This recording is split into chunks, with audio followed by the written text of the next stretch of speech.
Hello. Today I will be focusing on the deforestation of the Amazon rainforest with a specific focus on policy. As a general disclaimer, this video will go through some history surrounding high-level politics that led to where the Amazon is today. This by no means is a complete representation of Brazil or its government.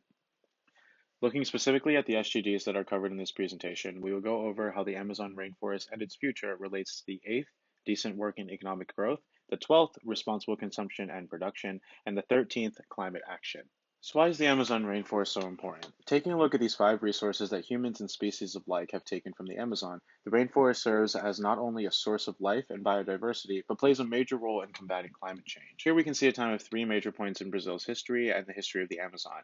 Going back to 1970, the Brazilian government and military created the Trans-Amazonian Highway. This is a road that splits through the Amazon in an effort to make moving out and settling in the Amazon more attractive.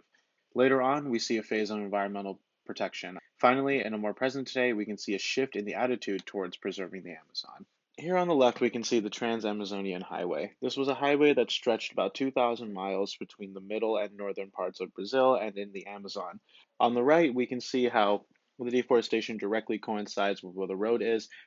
People tended to move past to the right or left of the road to farm cattle and eventually to farm soybeans to feed the cattle.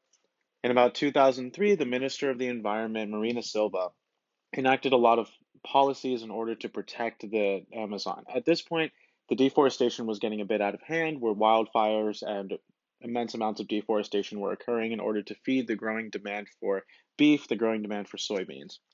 Some of these policies that she put into place were a lot of protection on all of these forest lands. By 2012, around 47% of the Amazon was protected land, where the rest of them were open for farming. In addition, she enacted the Forest Code. The Forest Code said that landowners can only clear about 20% of their private land. In addition, in order to enforce these rules, she increased funding to ABIMA, which is basically officers that would go into the Amazon, and if people were disobeying the rules, they would fine, they would cause arrests, so and so. Finally, we can take a look at present day.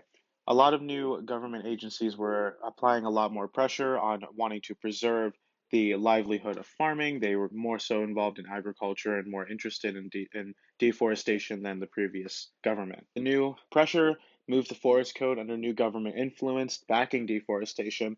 And finally, because of this, illegal deforestation began going rampant, with wildfires spreading across the Amazon. A lot more people weren't that scared that they were going to get fined or arrested because of the new attitude towards deforestation and attitude towards agriculture in the Amazon. In current day, deforestation sits around 20%, and it is estimated that if the Amazon moves to around 25%, it will eventually start to collapse because it cannot cycle the same amount of water throughout the whole system.